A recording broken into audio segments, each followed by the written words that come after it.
Hey guys, today we're going to be taking a look at my custom silver G2 hubcap. Be sure to stick around right to the end of the video where I'll be showing some before and after pictures.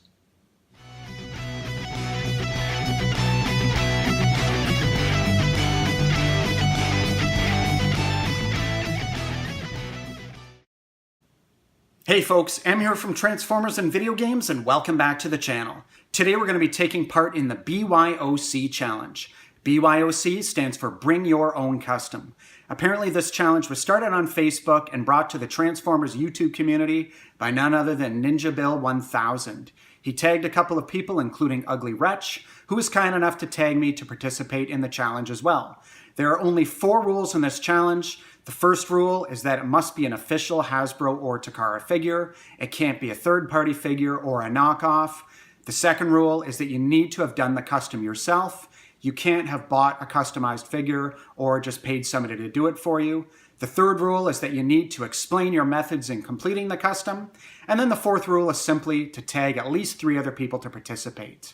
It's taken me a little bit of time to get to this video, mainly because I've only ever done 1 custom figure in my life, and it's taken me some time to find it. So anyways, without further delay, we're going to be taking a look at my custom chrome G2 hubcap. So stick around and let's take a look at this customized figure together. Alright, so let's take a closer look at hubcap. And I've got to say, I think it looks really good in this silver and black color scheme. Anybody who's not familiar with the regular G2 version of hubcap, it normally comes in a really nice, shiny, red metallic chrome finish. So this is a very different look for the figure. In fact, the only reason I did this custom is because maybe 5 years ago or so, I had bought a lot of figures off of eBay. This was one of the figures that was included in the lot, and it was in such rough shape that rather than throw it out, which I don't like to do with collectibles, I thought I'd take it apart and try to restore it and maybe breathe some new life into it. As far as how I did the custom, you'll notice there are 3 screws on the bottom of the vehicle here. Those were actually pretty rusted out. I'm going to show you the product that I used to remove that rust, as well as the specific types of spray paint that I used once we're done looking at the figure in vehicle mode and before we look at the robot mode.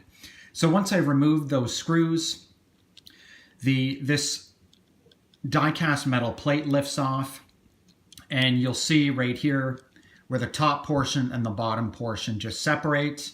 Now there were actually 4 pieces on the top portion of the figure that I needed to paint. Each of these feet, which are the front ends of the vehicle, this center portion, and then the back license plate portion, which will form the head in robot mode.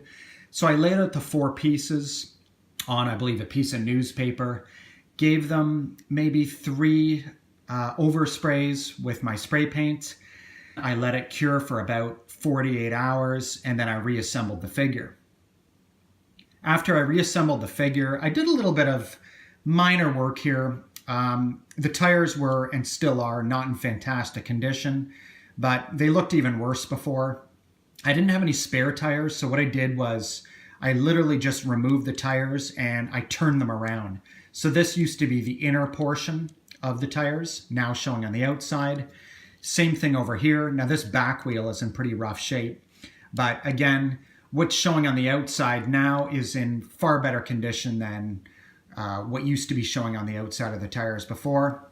As far as a few other little details on the figure, you'll notice here on the roof and on the license plate portion, there's a nice Autobot symbol. And those were actually stickers that I got from Repro Labels several years ago. Now, when I bought these stickers, the company was known as Repro Labels. Now they're called Toy Hacks. They actually make very high quality reproduction stickers. Other than that, that's about it for the work I did on the figure.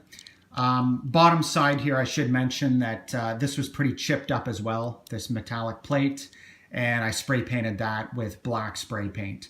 So now that we've taken a look at the figure itself, and I've described how I customized it, I'm going to show you the specific products that I used to customize the figure. Okay, now I'm quickly going to run through the products that I used to do the custom. For starters, I mentioned that there were a couple of screws I had on the figure that were a little bit rusty and I wanted to clean. I ended up using this rust remover that I had kicking around the house. Essentially what I did was I dipped a cotton swab into the product, dabbed it on the screws, Then used another clean cotton swab to wipe the product off the screws. I ended up washing the screws thoroughly with water, drying them off, and then screwing them back onto the figure. Next, when it comes to paint, and you can tell that I did this custom on a budget, but I had this trim-clad automotive rust paint kicking around. This is in a gloss black. I only needed black paint to do the little die-cast piece on the under portion of the vehicle, so this is what I used, and I think it turned out pretty good. And last but not least, the bulk of the spray painting was done with this Krylon original chrome paint. And the reason I used this particular paint was it said on the side here that it resembles metal plating and it's fast drying. Now, it was a little bit misleading. If you look at the cap of this spray paint can, it looks just like chrome, nice and shiny and metallic. And then when you compare it with the finish on the figure, it's a very different look. Now again, I'm quite happy with the overall end result of the figure, but I gotta say that the finish on this does not look like the finish on the cap here. But again, having said that, I'm still happy with how it turned out. Okay, now let's take a look at the figure in robot mode. The transformation is, of course, very simple. You're going to start off by pulling the arms out at the sides, flip the head up, pull the legs down, and just rotate the feet forward, just like that. And that's Hubcap in robot mode. Here's the front side of the figure. We'll just flip this around and take a look at the back side. Very clean looking. If there's one thing that I always really liked about the mini bots, it's that they were simple, yet they had a very satisfying transformation. And at least the original mini bots, I thought that they looked really good in vehicle mode and in robot mode. I know certainly some other figures a little bit deeper into the Transformers line suffered a little bit. Using poor Wheelie as an example, I always really liked his vehicle mode, but I thought that his robot mode was garbage. So again, these early ones I thought were very successful overall. One regret I do have, and although I do think it looks good, I left his face exactly the way it was with the G2 Hubcap color scheme. And since this is the only custom figure I've ever done, and likely the only one I ever will do, part of me thinks that I should have done something to try to make the face look a little bit different. I'm even thinking now that I could have left this part red around the edge, but maybe the face I could have done in maybe like a metallic blue. I think that would have looked really cool. But overall, I'm very happy with how this turned out. Leave me a comment in the comments section and let me know how you'd feel if Hasbro decided to create a new character and release him using a similar color scheme as I've shown here with this figure. Obviously, they'd have a couple of options. They could go with like a matte chrome finish, much like the result I got here using the spray paint. Or they could get like a true metallic chrome finish, much like the official version of G2 Hubcap, only instead of red chrome, it would be a silver chrome.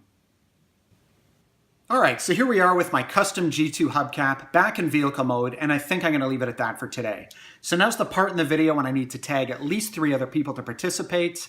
I'm going to start off by tagging tfrWLDNAS. I know he's done a recent series about restoring a G1 Ultra Magnus, and he's done an amazing job with that. There was even some customizing that needed to be done as part of that restoration. If you haven't checked out that series on his channel, I'd highly encourage you to check it out. Perhaps he's got another figure that he's customized over the years that he wouldn't mind showing off. The second person I want to tag is T2RX6. I haven't seen any custom work from him recently as it relates to Transformers, but I know several years ago he did a video where he showed off several of his custom figures, and I thought they were amazing. So if he hasn't done anything recently, then perhaps there's a favorite custom figure from that particular video that I'm thinking of that he wouldn't mind showing us. And last but not least, I'd like to tag Graham, also known as the Collector75, to participate in the challenge. Graham is an absolute legend in the Transformers YouTube community. He's actually the person who inspired me to collect G1 Transformers as an adult collector, which of course has snowballed into me collecting Masterpiece figures and just about everything in between. So I know over the years Graham has done some custom work. I know some of it's involved sticker details. I know recently he's done some stuff involving a chrome paint pen, which I think is very cool. So I'd love to see a custom figure of his and have him talk about it a little bit if you'd like to participate. And I'd also like to open this challenge to anybody else who'd like to participate. These Transformers community challenges are a lot of fun. I think it's a great way for us to get to know other channels and get to become friends with other people in the community. So by all means, anybody who wants to participate, please make a video, leave me a comment letting me know that you've also participated in the challenge, and I'd love to check out your video and see what you've done. Anyways, thanks again for watching, everybody. Be sure to like, comment, subscribe, and share my video. Take care.